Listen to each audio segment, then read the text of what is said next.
When he went to court, what he was looking for was a request to be let out on bail. The judge had to think about a few factors to see if he would be able to come out. Some of his main arguments were, I'm having a heart problem. I'd be better suited at home. I'm a former cancer patient. My cancer's in remission. The issue with Keefe D, Keefe D was arrested in September. There's a jail phone call that took place in October. There's evidence of witness tampering. In that phone call, Keefe D was talking to his son, and he gave a green light order to take out one of the witnesses.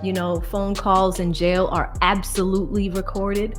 And if they can pull that clip, all the prosecutor needs to do is enter that into evidence and show that to the judge. Let's say he was able to prove that those health concerns were valid. Prison doctors check him out, gets a physical, checks out. All those things are valid.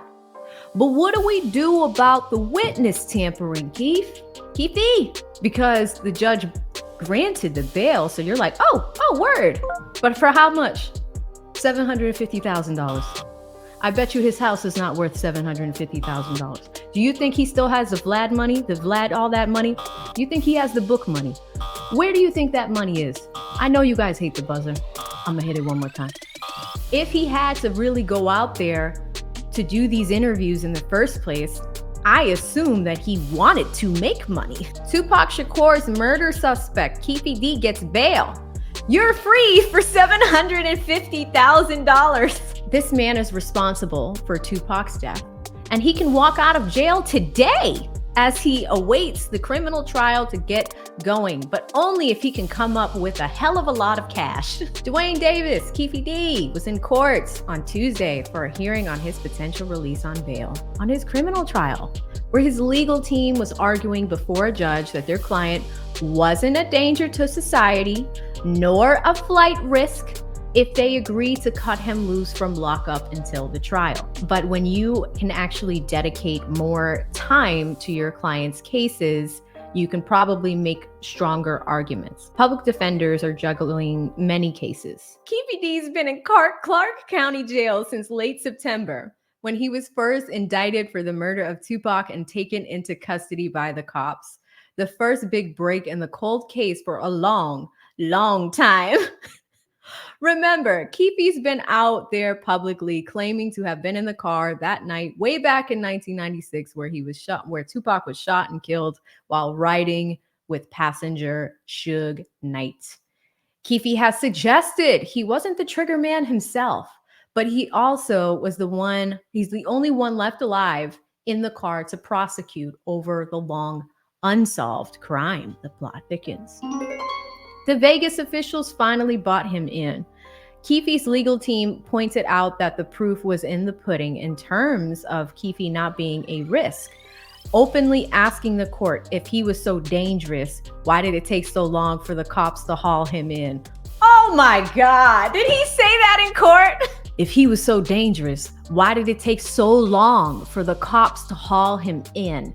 Even though his affiliation with the Tupac murder was well known for a while. If he's so dangerous, why did it take y'all so long for y'all to arrest him? He was on Vlad snitching for years. If he was so dangerous, why did y'all let him self-snitch for so long? They also doubled down on his not guilty plea. So they're still, on the not guilty side, saying, oh, I hate this sentence. Saying that he only said all that stuff about Pac's murder for entertainment and monetary gain. Keefe D, why'd you do it? I just did it for the money. I was just on Vlad for the money. Entertainment purposes. I just wrote a book for entertainment purposes. I'm just torturing the Tupac family and bringing all this back up 30 years later for entertainment purposes. For the moolah, I held on to the shell casings from the night that Tupac was murdered and I kept it in my house. I just did that for the bread. But prosecutors pushed back, arguing this guy is a cold-blooded killer and absolutely should not be out on the streets. In the end, the judge agreed to let him out pending trial, but set his bail pretty high at $750,000. He also said even if Keefe could cough up the dough, He'll be confined to house arrest with an electronic monitoring while he awaits his trial. So that's what the lawyers accomplished. Like, yes, we got him out on bail. And then it says, until he's able to post bail, Keefe will remain behind bars. So that's the thing. I think that's actually why the judge ruled the way that she did, was just like, okay, these health concerns may be a thing. These health concerns are probably valid, but I'm going to set your bail up here. Can you imagine if they set his bail for $1 million? If you repped Keefe D, what would your strategy / angle be to get him off?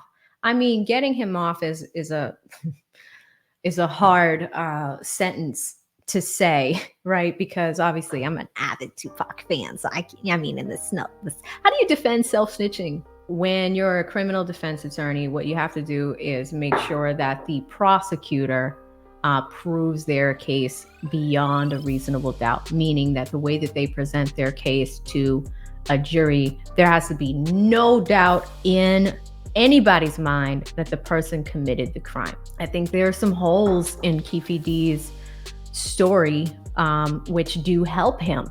In my opinion, he's more of an accessory. So the first strategy I would go for is to see if you can get a lesser charge. The next thing is, make sure that the prosecution side, they have an airtight case. In this, instance, I don't believe that they do. 30 years is a long time. What forensic evidence do you still have from 30 years ago, right? What other evidence aside from Keefe D running his mouth on Art of Dialogue on Vlad TV, for Keefe D to repeatedly go back on each one of those platforms and talk about what he did does not help him. But you have to look at that too, like that could be considered as hearsay evidence. I mean, even though it's a direct statement from Keefe D himself, is it an admission of a crime? I mean, some can argue yes. You can also look at his book where it's a written transcript. It's a written admission of his involvement with the crime. I think the worst thing about what Keefe D is doing is that jail phone call where you're witness tampering, and one of them had, like, one of the witnesses is in witness protection. That's a big problem, gigantico. The defense puts their side of the case up. When you bring up your witnesses, it's also to kind of combat some of the arguments that the prosecution is going to bring up. We know that they're going to be like, hey, Keefe D, you're responsible. You did this, you did this, you did this. The good thing about the discovery process is that, the attorneys are going to have some time to know what's coming, but also prepare your arguments for that too. I mean, so, in the grand scheme of things, you want to make sure that they can prove that he is responsible for murder in the first degree. And you would have to look at the elements of that crime in the state of Nevada and what he would be responsible for, and seeing if the prosecution side is able to prove that 100%. You also get your arguments ready for all of the witnesses that will come up on the stand, because you'll have a list and you will know who they are. So you start preparing your questions for them.